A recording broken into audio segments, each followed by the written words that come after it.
بص يا صديقي الاوتاكو، انت لو بتحب الاكشن يبقى الفيديو ده هيعجبك غصب عنك، وده حتى لو كنت اتفرجت على الانمي ده في مكان تاني. انمي جبار مفيش فيه وقت للهزار، اكشن وتشويق ولا في الاحلام، ضرب وتدمير وتقطيع ولا في الخيال. كل اللي مطلوب منك يا فنان انك تحط لايك للفيديو وتشترك في القناة لو مش مشترك.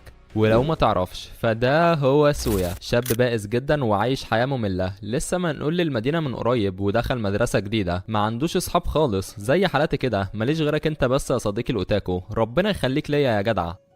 كل اللي بيعمله هو انه بيروح المدرسة يحضر الحصص وبعدين يرجع البيت يلعب فيديو جيمز لحد ما ينام ويقوم تاني يوم للمدرسة ولف بينا يا دنيا. بس الحاجة الوحيدة اللي مختلفة هي انه معجب بطالبة معاه في المدرسة اسمها شينو، ودي تعتبر البرنسيسة، احلى واشهر واشطر بنت في المدرسة كلها. لكن سويا المتوحد بيكون بيحبها في صمت وعمره ما اتجرأ حتى ورمى عليها السلام. في يوم سويا كان في المدرسة بيحضر حصص عادي، ولما بيخلص بيكون الدور عليه في الطلاب انه ينظف الفصل ويمسح السبورة ويقفل الفصل قبل ما يمشي. ولما بيقوم علشان يعمل كده بيلاحظ ان الطلاب كلهم مشيوا ما عدا شينو وبنت تانية اسمها هاكو، بيكون مستغرب انهم قاعدين لحد دلوقتي بس بيكمل شغله عادي. ولما بيلف علشان يطلب منهم يمشوا لانه خلاص هيقفل الفصل بيلاقيهم اختفوا فجأة ومفيش ليهم اي اثر وكأنهم ما كانوش موجودين من الاساس. وقبل ما يستغرب اكتر من اللي حصل بيتفاجئ ان السبوره بيترسم عليها ورود واشكال غريبه، والفصل من حواليه بيتحول وكانه في بعد تاني، وفي لحظه بيلاقي نفسه بيتشد وبيروح لمكان مختلف وبيقع من السما في بحيره مليانه ميه. ولما بيبص حواليه بيتخض ان في وحش بيعوم معاه في نفس البحيره دي، فبيصرخ بعلو صوته لانه حرفيا مش بيكون فاهم اي حاجه من اللي بتحصل. بعد شويه بيطلع من البحيره بيلاقي شينو وهاكو بينادوا عليه، ودي حاجه بتخليه يستغرب اكتر، بيجي في دماغه مليون سؤال كلهم ملهمش اجابه. وقبل ما ينطق باي كلمه شينو بتحذره ان في راجل هيظهر حالا شكله غريب وبنص وش بس، بتطلب منه ما يتخضش ولا يخاف ويسمعه للاخر. وفعلا في خلال لحظات الدنيا بتضلم حوالين سويا وبيلاقي ايد بتتحط على كتفه وبترحب بيه، ولما بيلف بيتصدم ان في فعلا راجل بنص وش واقف قدامه وبتجيله حاله هلع وبيترعب طبعا. بيعرفوا الراجل بنفسه وبيطلب منه يناديه باسم سيد اللعبة، وبيفهموا ان اللي هم فيه ده لعبة وهو داخلها علشان ينضم لشينو وهاكو ويبقوا فريق ويعملوا المهمات سوا.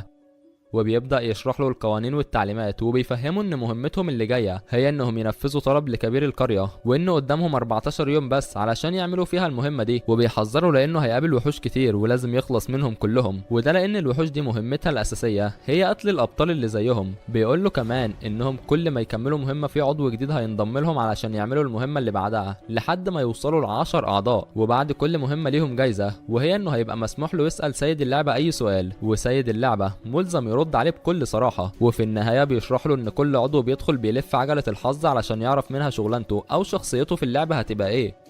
وبيكتشف سويا ان شينو بتكون ساحرة رياح، اما هاكو فهي محاربة سيف. ولما سويا بيلف العجلة السهم بيقف على مهنة الفلاح، ومش بيكون حيلته اي حاجة يحارب بها غير منجلين، واحد صغير والتاني كبير، يعني حالته بتكون كرب بالنسبة للبنتين اللي معايا صديقي الاوتاكو. ولما سيد اللعبة بيمشي شينو وهاكو بيكونوا محبطين جدا لما سويا بتجيله مهنة الفلاح، وده لانهم كان عندهم امل انه يبقى فارس او محارب او اي حاجة تساعدهم عامة. فبيتكلم سويا معاهم وبيطلب منهم يشرحوا له بقى ايه اللي بيحصل لانه برضه لحد دلوقتي هو مش فاهم اي حاجة. فبتحكي له شينو انها في يوم من الايام لقيت نفسها بتتشد وبتيجي للعالم ده، وحصل معاها نفس اللي حصل له ده بالظبط، واتطلب منها تنفذ اول مهمة، ولما عملتها رجعت للعالم بتاعهم تاني عادي جدا. وبعد فترات اتشدت تاني علشان تعمل مهمة كمان، ولما نفذت أول مهمتين لوحدها سيد اللعبة طلب منها تتقرب من هاكو تحديدا لأنها هتنضم لها في المرحلة اللي بعد كده. وفعلا هي سمعت كلامه واتعرفت على هاكو وبقوا صحاب جدا بعد ما كانوا ما يعرفوش بعض. ومع الوقت لما اتشدت للعبة تاني لقيت هاكو معاها ومرت بنفس خطوات البداية، ومن ساعتها وهم فريق. وبعد فترة سيد اللعبة أمرهم يقربوا منه في يوم معين لأنه هينضم لهم، وده اللي حصل النهاردة. ولما بتخلص كلامها سويا بيتحمس جدا لأنه أخيرا لقى حاجة تضيف حماس على أيامه وحياته المملة دي. وأثناء ما هم ماشيين في طريقهم علشان ينفذوا المهمة شينو وهاكو بيشرحوا له كل حاجة لها علاقة باللعبة وإزاي يستخدم الأسلحة بتاعته ومهاراته. وبعد شوية سويا بيلاحظ ان في نقطة خضراء منورة على الارض، ولما بيسأل شينو عليها بتفهمه ان دي نقطة تسجيل بتكون مخزنة لحظات حصلت في المكان ده قبل كده، وبتطلب منه يلمسها بايده علشان يجرب ويشوف. ولما سويا بيلمسها بيلاقي النقطة مسجلة فيديو لشينو وهاكو هم قاعدين مع بعض في نفس المكان وبيتكلموا.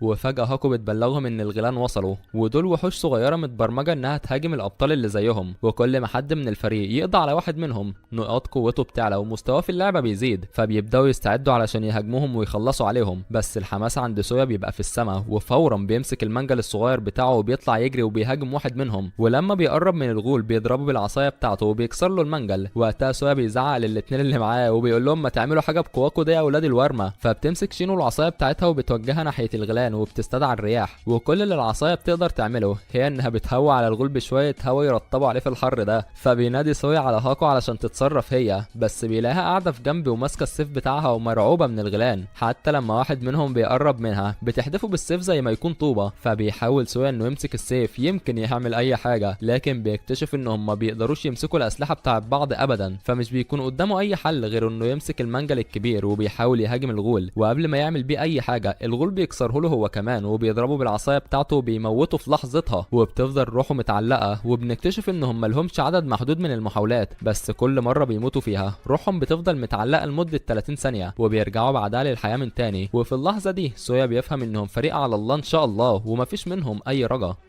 ولما سويا بيرجع للحياة تاني بيطلب من شونو تساعده بأي حاجة، فبتوجه العصاية بتاعتها على الأرض وبتطلع منها هوا وبتحدف التراب ناحية الغول وبتعمل فترة مؤقتة. وفي خلال الفترة دي سويا بيهجم عليه بالمنجل المكسور بتاعه وبيطعنه بيه وبينهي حياته في نفس اللحظة اللي الغول بيضربه فيها وبيخلص عليه هو كمان. وطبعا روحه بتفضل متعلقة 30 ثانية وبيرجع تاني، ومش بيبقى عارف ازاي شينو قدرت تخلص مهمتين هنا لوحدها وهي عاملة زي المروحة كده.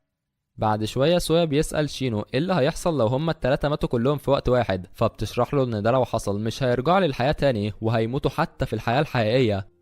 وبالليل بيقعدوا هما التلاتة مع بعض وبيفتحوا الخريطة علشان يشوفوا هيتوجهوا لفين، لكن سويا بيلاحظ ان الخريطة مش مبينة غير منطقة صغيرة جدا، فبتفهموا شينو ان الخريطة بتبين لهم بس المناطق اللي هما مشيوا فيها، غير كده كله بيبقى مخفي. وبيتفقوا انهم بكرة هيروحوا القرية موجودة في الغرب علشان يبدأوا في تنفيذ مهمتهم التانية. وبيحكوا له هما الاتنين انهم لما خلصوا مهمتهم سألوا سيد اللعبة سؤالين. شينو سألته ليه تم اختيارها من البداية، فرد عليها ان في حد هي تعرفه هو اللي رشحها وطلب انها تدخل اللعبة. اما هاكو فسألته مين هم مؤسسين اللعبة، وكان رده انهم جماعة جايين من المستقبل. وقتها سويا بيستغرب جدا وبيبدأ يفكر في السؤال اللي هيسأله لما يفوز بالمهمة. ولما بيخلصوا كلامهم بيطلب منهم يناموا وهو هيحرسهم. لا الرجولة يالا. بيقوم يتمشى شوية وبيقتل غول علشان يعلي من مستواه في اللعبة. بعدها بيسمع صوت هاكو بتصرخ وبتنادي عليه وبتستغيث بيه، ولما بيرجع علشان يشوف في ايه بيلاقي النار ماسكه في المكان اللي كانوا قاعدين فيه، وبتبقى هاكو واقعه على الارض ونصها متاكل وايدها مقطوعه. بيرفع عينه لفوق بيلاقي وحش كبير جدا ومرعب هو اللي هجم عليهم، وبيمسك الوحش شينو وبياكلها قدام عين سويا اللي فورا بيحاول يتصرف وبياخد النص اللي باقي من هاكو وبيجري بيه قبل ما يموت هو كمان وحياتهم هما التلاتة تنتهي، وبيهرب بعيد عن الوحش. تاني يوم الصبح هاكو بترجع للحياة من تاني، بس ايدها بتبقى لسه مقطوعة، فبيستنتج سويا ان شينو وايد هاكو ما رجعوش لان الوحش بلعهم. ووقتها مش بيبقى قدامه حل غير انه يحاول هو وهاكو انهم يخلصوا على الوحش علشان ينقذوا صاحبتهم او ينفذوا هما المهمة علشان شينو ترجع للحياة ويدخلوا على المهمة اللي بعدها. وفعلا بيختاروا الحل التاني.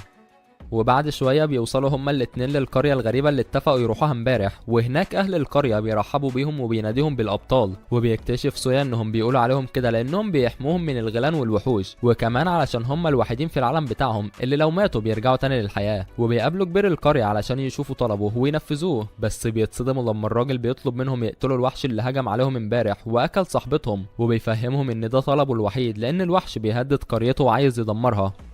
ووقتها سويا بيفقد الامل تماما وبيحس انه خلاص هيموت هنا ومش هيرجع للحياة ابدا، خصوصا ان هاكو اكتر واحدة على الله فيهم، فازاي مطلوب منه يقتل وحش زي ده وهو كل اللي معاه منجل معفن وواحدة بتخاف من خيالها وما بتعرفش حتى تمسك السيف بتاعها. بس بيفوق لنفسه لانه حرفيا مفيش قدامه حل غير انه يقتل الوحش. وبيطلب من هاكو انها تفضل هنا في القرية، وبيفهمها انه هيروح يقاتل شوية غيلان علشان يرفع من مستواه شوية، وده علشان يقدر يواجه الوحش وقتها. فبتروح هاكو وراه وبتحاول تمنعه وبتطلب منه انها تروح معاه، لكن هو بيرفض تماما وبيفهمها انها لو جت هتبقى عبء عليه وبيسيبها وبيمشي. وطبعا كلامه ده بيضايق هاكو جدا. وبيفضل سويا ماشي في الغابة لغاية بالليل وبيصارع كل الغيلان اللي بيقابلها علشان يعلي من مستواه. بيخلص على عدد كبير جدا منهم، واول ما بيوصل للمستوى التاسع بيجيله اشعار ان هاكو ماتت هي كمان زي شينو، فبيرجع بسرعة ناحية القرية علشان يشوف ايه اللي بيحصل. ولما بيقرب من المكان بيكتشف ان الوحش هجم على القرية وولع فيها كلها وقتل سكانها ومشي. فبيقرب سويا اكتر للمكان، وهناك بيلاقي نقطة تسجيل وبيروح يشغلها وبيشوف فيديو متسجل لهاكو وهي بتحاول تنقذ اهل القرية وتهربهم قبل ما الوحش يأذيهم. وفي النهاية الوحش بيمسكها وبياكلها وبيخلص عليها. وقتها سويا بيتصدم جدا من اللي حصل ومش بيبقى عارف يعمل ايه. وفجأة الوحش بيرجع تاني للقرية وبيحاول يهجم على سويا، لكنه بيطلع يجري علشان يهرب منه وبيضربه الوحش ضربة بتطيره وبيقع في بحيرة مية، والحمد لله مش بيموت. فبيقوم سويا وبيبص وراه بيلاقي الوحش بيقرب منه، فبيطلع يجري قدامه لحد ما بيفهم طريقة الوحش في الهجوم وبيقدر يشتته كل شوية ويتفادى هجماته.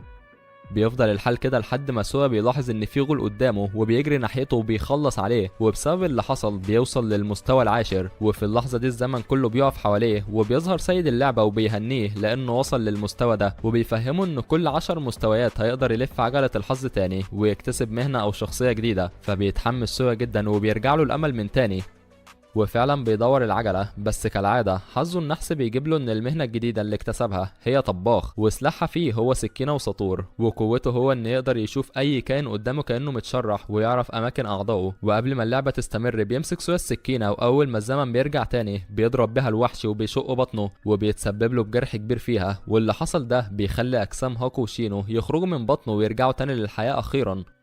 وبسرعة سويا بيحاول يشرح لهم طريقة الوحش في الهجوم وازاي يتجنبوه ويتفادى ضرباته. وبيرجع سويا يجري من الوحش بنفس الطريقة لحد ما الوحش بيتعب من الجري الكتير، وبسبب النزيف اللي عنده بيفقد جزء كبير جدا من قوته. فبيستغل سويا الموقف وبيطلب من شينو تساعده وتصوب الهوا ناحية جرح الوحش، وهو هيحاول يدخل جوه الجرح ويطعنه في جسمه من جوه ويخلص عليه. وفعلا بيعمله كده، وبيقدر سويا يدخل جوه جسمه ويتسبب له في جرح كبير جدا لدرجة ان الوحش بيتألم ومش بيقدر يتحرك. وقتها شينو بتجري ناحيته وبتقف عند راسه وبتضربه بالعصايه بتاعتها وبتطلع منها هوا وبتفجر له راسه، واخيرا بيموت الوحش.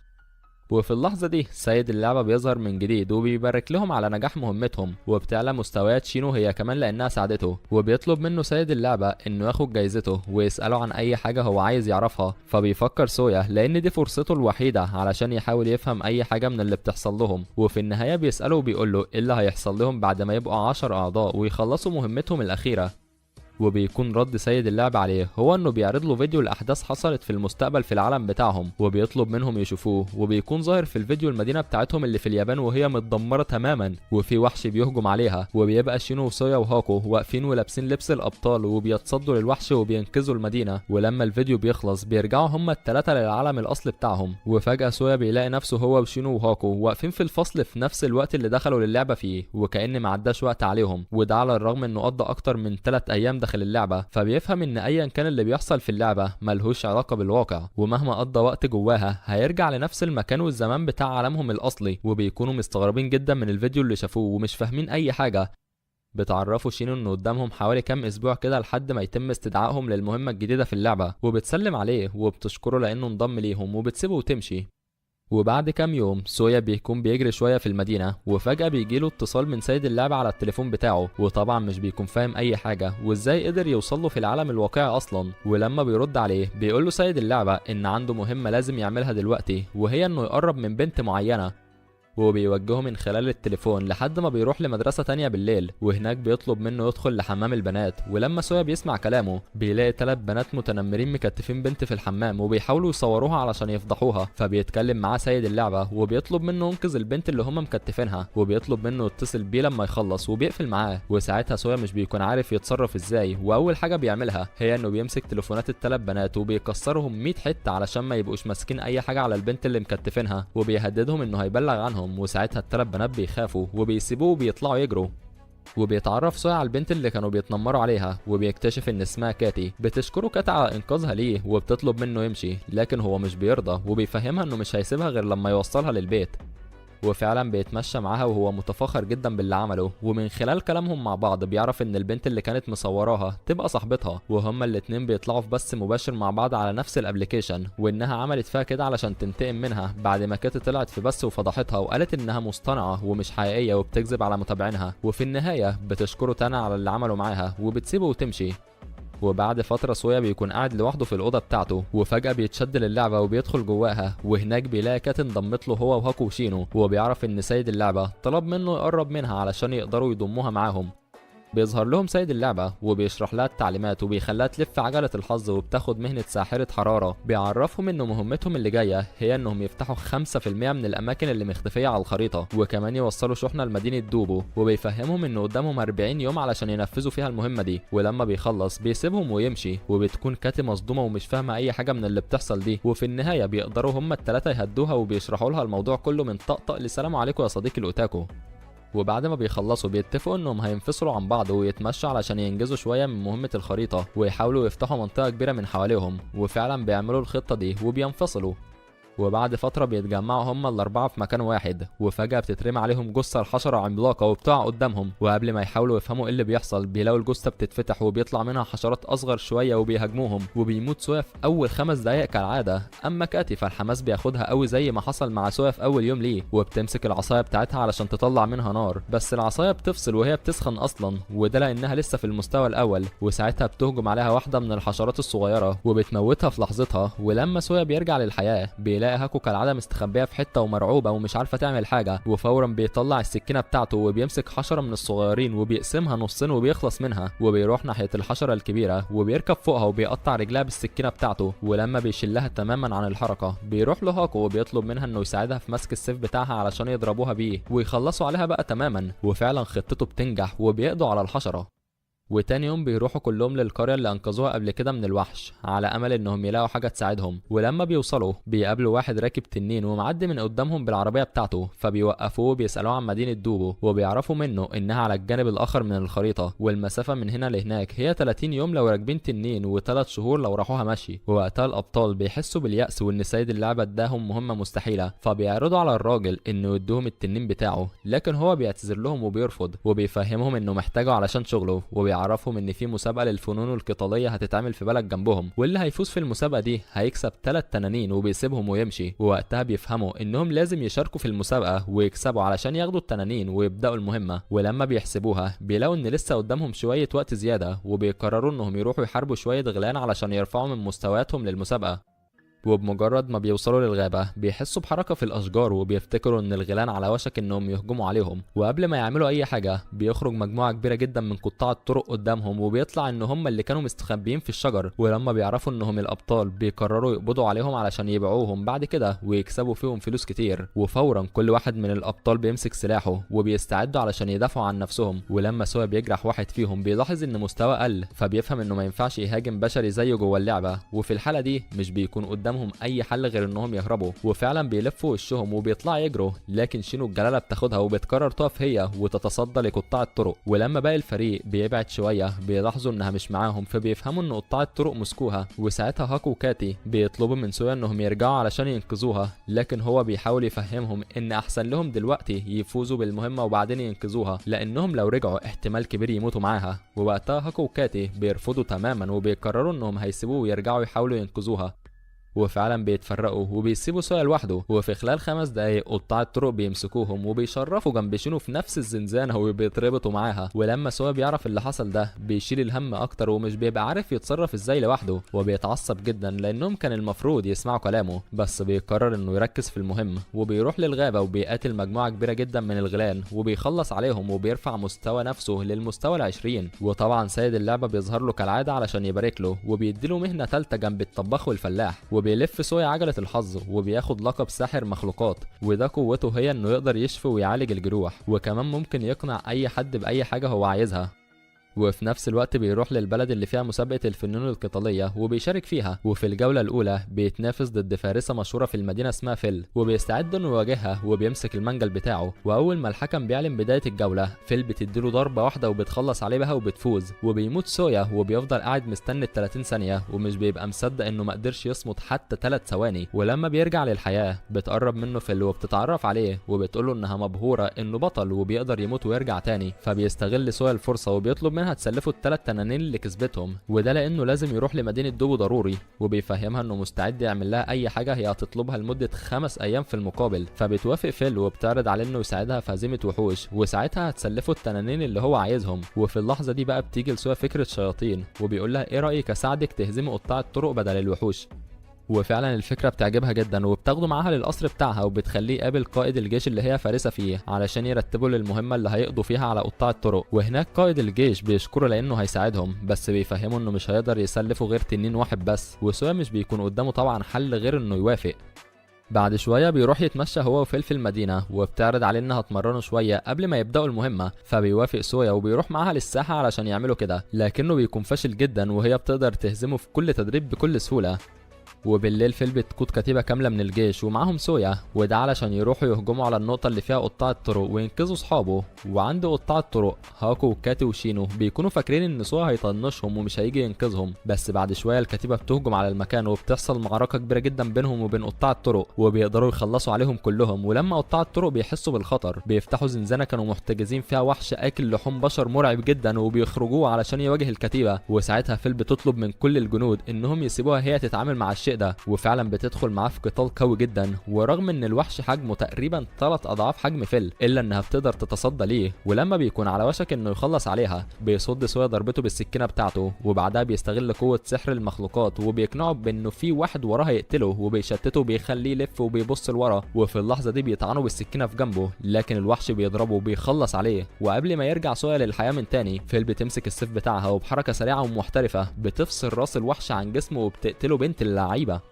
وفي الوقت ده في مجموعة من الجنود بيوصلوا للزنزانة اللي البنات محبوسين فيها، وبيخلصوا على قطاع الطرق اللي كانوا حابسينهم. واخيرا بيقدر سويا ينقذ ال3 بنات وبيحررهم من الزنزانة، وبيحكي لهم على كل اللي حصل معاه وازاي قابل فيل وساعدته، وانه قدر يحصل على تنين واحد بس. وطبعا دي حاجة بتعصبهم جدا لان تنين واحد مش هيكفيهم. وفي اللحظة دي بتتدخل فيل وبتقترح عليهم يوافقوا على انضمامها ليهم هي ورجالتها في رحلتهم لدوبو، مقابل انها توفر لهم تنانين وعربية توديهم لحد هناك، ولما يوصلوا هتبقى تاخدهم منهم. ولان الابطال ما عندهمش حل تاني فبيوافقوا طبعا على الاقتراح ده. وتاني يوم بيستعدوا كلهم علشان يبداوا رحلتهم. بيتكلم ابو فيل مع سويا وبيشكره لانه ساعدهم في القبض على قطاع الطرق، وبيطلب منه يخلي باله من بنته ويحميها. وبعد شويه سويا ومعاه باقي الابطال وفيل ورجالتها بيركبوا العربيه وبيتحركوا. وبعد فترة كبيرة من المشي وأول ما بيحسوا إن الشمس هتغرب بيقرروا إنهم يقفوا علشان يخيموا ويريحوا التنانين شوية. وبيستغل سويا مهارات الطباخ اللي اكتسبها وبيعمل لهم غدا حلو جدا. ولما بياكلوا فيل بتاخد الابطال واحد واحد علشان تدربهم على المبارزه، وفجاه بيلاقوا الاتنين الجنود اللي كانوا بيجمعوا لهم الحطب داخلين عليهم، وفي واحد منهم مصاب بجرح. بيبلغوهم ان في غلان هجمتهم وهما بيجمعوا الحطب، وساعتها تويا بيستخدم قوه سحر المخلوقات وبيشفي الجرح للجندي. وتاني يوم بيتحركوا علشان يكملوا طريقهم لمدينة دوبو، وقبل ما يدخلوا للغابة بيجولهم جند الاستطلاع وبيبلغهم ان في قطيع من الغيلان قدامهم، وبيقترح عليهم انهم يمشوا من طريق تاني. لكن فيل بتفهموا انهم لو دخلوا الغابة وقتلوا الغيلان هيبقوا اسرع من انهم يمشوا من طريق تاني. وفعلا بيدخلوا للغابة وبيواجهوا الغيلان وبيخلصوا على عدد كبير جدا منهم.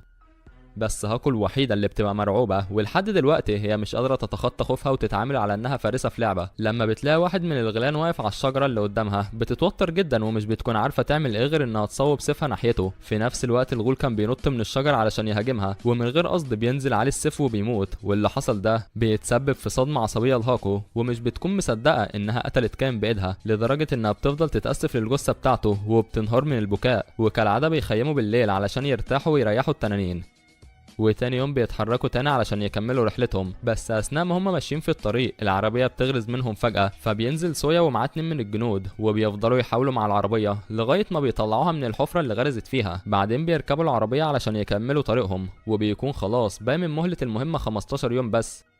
بعد شويه فيل بتلاحظ ان في مجموعه من الوحوش بتهاجم جنود جيش قريب منهم، ووقتها هاكو بتطلب منهم يروحوا ناحيتهم علشان يساعدوهم. بس سويا بيفهمهم انه ما عندوش وقت للموضوع ده ولازم يكملوا طريقهم علشان يلحقوا ينفذوا المهمه. فبتتجاهل هاكو كلامه وبتنزل من العربيه وبتمشي في اتجاه الوحوش. وساعتها سويا مش بيرضى يسيبها لوحدها، فبيقول للمجموعه انه هيروح معاها علشان ينقذ الجنود، وبعدين هيبقوا يحصلوهم هما الاتنين. وبيركبوا عربية صغيرة وبينطلقوا بيها، ولما بيوصلوا لمكان المعركة بينزلوا من العربية وبيجروا في اتجاه الوحوش علشان يهاجموهم. وبيزعق سويا وبيقول للجنود انه هيشتت الوحوش وبيطلب منهم يهاجموهم من ظهرهم، وفعلا بينفذوا الخطة، لكن الوحوش بتقدر تتغلب على سويا وهاكو وبيموتوا. واول ما بيرجعوا تاني للحياة بيلاقوا باقي الابطال داخلين عليهم علشان يساعدوهم بعد ما عرفوا انهم ماتوا، وبتحصل معركة قوية جدا، وفي النهاية الابطال بيخلصوا على كل الوحوش وبينقذوا الجنود. بنكتشف انهم كانوا 3 جنود ومعاهم 3 مدنيين، من ضمنهم طفل صغير، بس في منهم اتصاب بسبب هجوم الوحوش، وساعتها سويا بيستغل قوته وبيعالج اللي اتصابوا على قد ما قدر. بيتكلم قائد الجنود مع سويا وبيشكره على انقاذه ليهم. بيعرفوا انهم من جيش مدينة ديوك وكانوا في طريقهم لمدينة دوبو علشان يعدموا ال3 مدنيين اللي معاهم دول بأمر من الملك، وده بسبب انتماءاتهم الدينية اللي مختلفة مع معتقدات الملك. في اللحظة دي سويا بيشك ان ال3 مدنيين دول هم الشحنة اللي مطلوب منهم ينقلوهم لمدينة دوبو. ولما فيل بتعرف انهم على وشك يعدموا طفل بسبب انتماء ديني بتتعصب جدا وبتتكلم مع القائد بطريقه سخيفه، وبتبقى عايزه تخلص عليه هو وجنوده وتنقذ المدنيين، والتاني بيرد عليه بنفس الاسلوب وبيكونوا على وشك انهم يتخانقوا، لكن شينو بتوقفهم في اخر لحظه وبتهديهم. بعد شويه سويا بينادى على الابطال علشان يتكلم معاهم وبيفهمهم ان المدنيين دول ممكن يكونوا هم الشحنه اللي مطلوب منهم ينقلوها. بيقترح عليهم انهم يجروا القائد ده ويضموا المجموعتين ويكملوا الرحله مع بعض لمدينه دوبو، وهناك يبقوا يقرروا هيعملوا ايه معاهم، وكلهم بيحسوا ان فكرته منطقيه جدا وبيوافقوا عليها.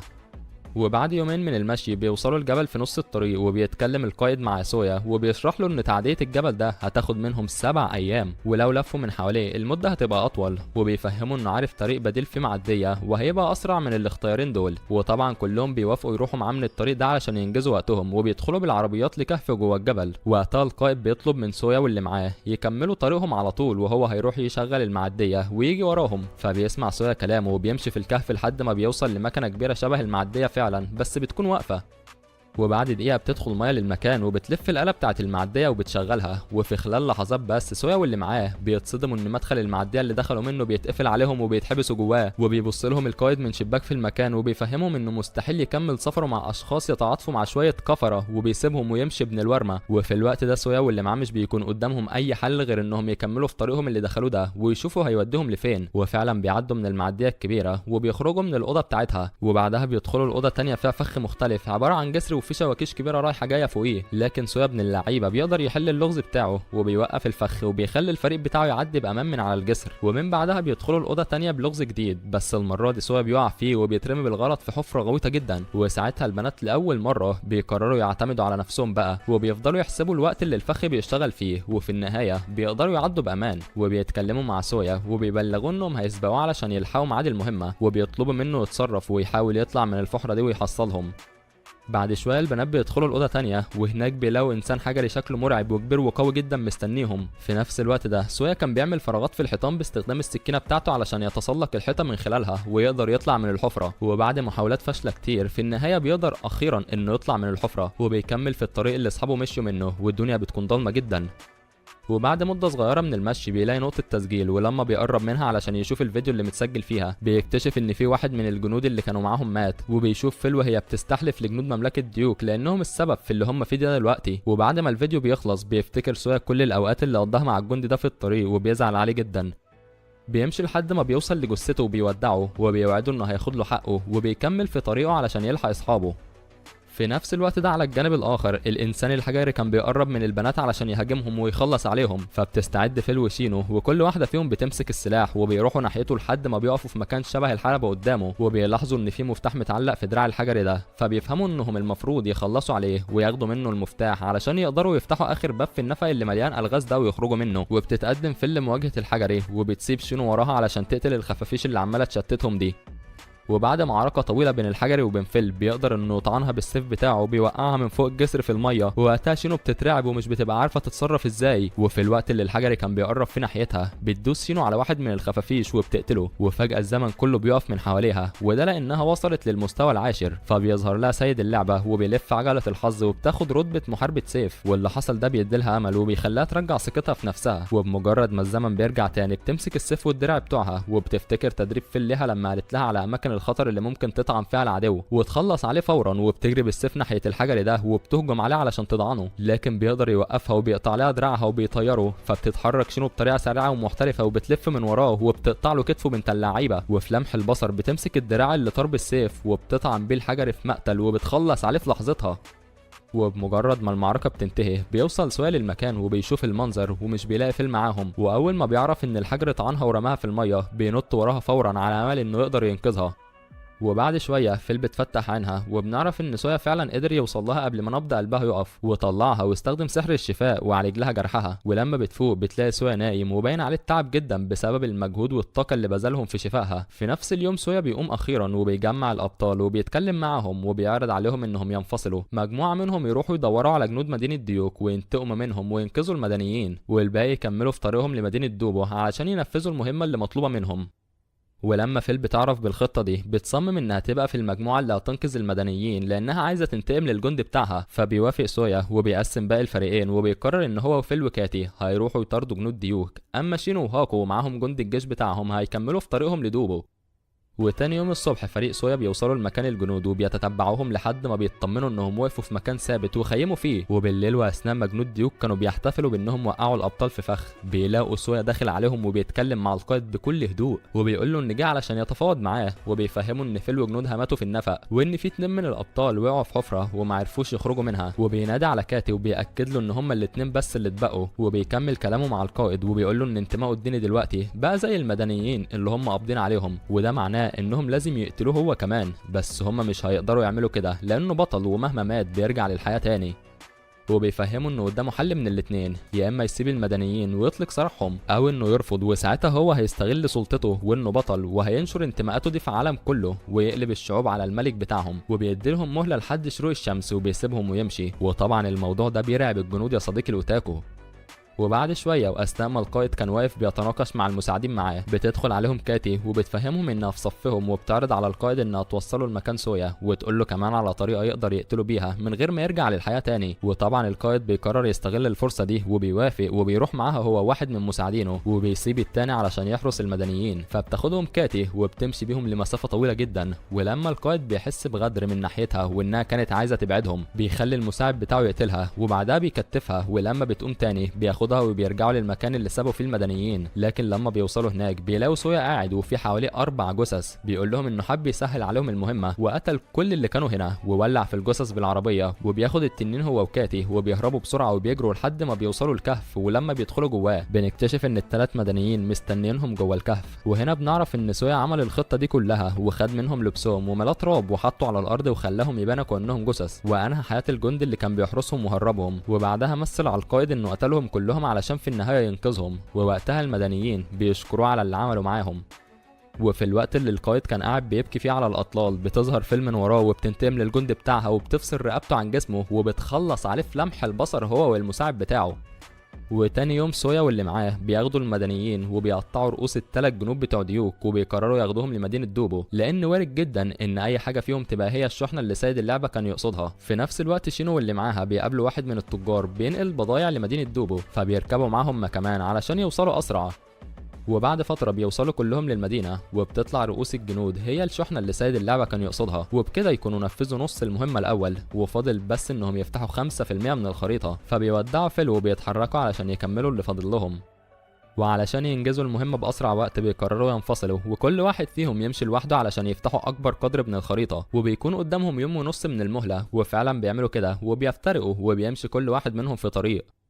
ومع الوقت بتقوم عاصفة ثلجية ودي حاجة بتأزمهم وبتخلي المشي صعب جدا، ومش بيبقى قدامهم حل غير انهم يقاوموا بكل قوتهم ويمشوا بسرعة علشان يكملوا المهمة. واكتر واحدة بتكون مجهدة وتعبانة فيهم هي هاكو، وده لانها الوحيدة اللي مش معاها لبس شتوي تتدفى بيه، والوضع بيكون مأساوي جدا معاها لدرجة انها بعد شوية من المشي في العاصفة بتفقد كل قوتها وبتقع على الارض وبتموت من البرد. وطبعا مش بتقوم تاني لانها مهما رجعت للحياة هتفضل تموت بسبب البرد اللي هي فيه. على الجانب الاخر شينو بتوصل لطريق مسدود فبتفقد الامل وبتنهار من العياط وبتقعد على الارض، لكنها بتقرر تقوم بعد فتره وما تستسلمش وبتكمل مشي. بس مع الاسف طريقها بيدخلها في نهر جليدي من غير ما تاخد بالها، وفجاه وهي ماشيه التلج بيتشقق من تحتها وبتقع في الميه وبتموت، وهي كمان مش بتقدر ترجع للحياه من تاني. وفي طريق سويا بيطلع عليه وحش شكله مرعب جدا، ورغم ان القتال هيبقى حاجه مستحيله في الظروف دي الا ان سويا بيطلع سلاحه وبيدخل في معركه مع الوحش، وفي النهايه بيقدر انه يتغلب عليه ويطعنه ويخلص منه. وبيكمل مشي، وبعد شويه بيقع في حفره كبيره جدا وبتاكله دوده وبيموت هو كمان. وبكده مش بتتبقى غير كاتي وبس اللي بتفضل ماشيه وبتحاول تبذل اقصى جهدها علشان تكمل المهمه. وفي النهاية كاتب تقدر أخيرا إنها تفتح 5% من الخريطة حرفيا في آخر لحظة من المهلة. وفي خلال لحظات الأربع أبطال بيفتحوا عينهم وبيلاقوا نفسهم واقفين قدام سيد اللعبة بيبارك لهم بعد نجاحهم في المهمة، وبيعرفوا إن كاتي هي اللي عملت كل ده وبيشكروها، وبيجي معاك جايزتها وبيسمح لها سيد اللعبة بسؤال. فبتسأله كاتي لو كان العالم بتاع اللعبة ده عالم افتراضي أو حقيقي، وفي اللحظة دي بيصدمهم سيد اللعبة وبيرد عليهم وبيقول لهم إن ده عالم حقيقي بس في بعد تاني، وكل الناس والكائنات اللي فيه كانوا حقيقيين. وقتها كلهم بيتصدموا وبيرجعوا كلهم للعالم بتاعهم من تاني، وبيكون سويا مكتئب بسبب اللي سيد اللعبة قاله ده. بس بعد فترة سيد اللعبة بيبعت له بنت صغيرة علشان تديله مهمة تانية ينفذها في العالم ده، وبيكون مطلوب منه يروح لمطعم ويستنى العصابة اللي هتدخل للمكان وينقذ واحد فيهم اسمه تورو من الجريمة اللي دخل يعملها. وفعلا بيروح سويا للمطعم وبيستناه، وبعد شوية بتدخل عصابة مقنعة للمكان وبيبقوا عايزين يقتلوا واحد من الزباين اللي قاعدين، لكن سويا بيتدخل وبيدافع عن الزبون وبيخليه يهرب وبيشيل القناع عن توري وبينادي عليه باسمه. والتاني طبعا بيستغرب جدا انه يعرفه، فبيفهموا سويا انهم هيبقوا صحاب وهيتقابلوا كتير الفترة الجاية، وبيقول ان اللي هو بيعمله ده غلط كبير جدا واللي هيدفع ثمنه هو اخوه الصغير اللي هيبقى لوحده بمجرد ما هو يتحبس. وفي الوقت ده الطباخ بتاع المطعم كان متآمر مع جاك رئيس توري وبيتصل بيه وبيبلغه ان في ولد طلع عارف توري وكمان كان عارف انه جاي يقتل الزبون. وفي خلال دقايق بيدخل جاك للمطعم علشان يشوف ايه اللي بيحصل، ولما بيشوف سويا بيفتكر انه واحد من رجاله اعدائه وبيحاول يبوظ له شغله، وبيرفع المسدس بتاعه في وش سويا علشان يخلص عليه. ووقتها البنت اللي سيد اللعبه بعتها لسويا بتظهر تاني وبتطلع الجوانت السحر بتاعها اللي بتلبسه جوه اللعبه وبتساله لو حابب يستخدمه دلوقتي. وقبل ما جاك يضرب رصاصه بيجري سويا وبياخد منها الجوانتي وبيلبسه وبيهجم على جاك وبيضربه بتعويذه من سحر المخلوقات بتاعته، والتعويذه دي بتخلي وشه وجسمه يتملوا كدمات وبيقع على الارض فورا. وفورا سويا بيهرب من المكان، وساعتها جاكي بيحاول يمسك المسدس ويضرب عليه نار من ظهره، لكن توري بيوقفه وبيتريق عليه لان في طفل هزمه. وفي الوقت ده سويا بيكون واقف مع البنت الصغيرة فوق سطح وبيتكلم معاها، وبيقول انه ابتدى يفهم سيد اللعبة بيفكر ازاي، وعارف ان اللي حصل النهارده ده معناه ان توري هينضم لهم في اللعبة وهيبقى معاهم في المهمة اللي جاية. وبعدها بيقعدوا الابطال في بيتهم وكل واحد فيهم بيكون مستني المهمة الجاية بفارغ الصبر، وبس كده. ولغاية هنا بينتهي الجزء الأول من الملخص. فأنت لو عجبك الأنمي يا صديقي الأوتاكو وعايزني أعمل الجزء التاني، ما تنساش تحط لايك للفيديو وتقول لي رأيك في الملخص في الكومنتات، وطبعا تشترك في القناة علشان أول ما الجزء التاني ينزل يوصلك. وسلام يا فنان.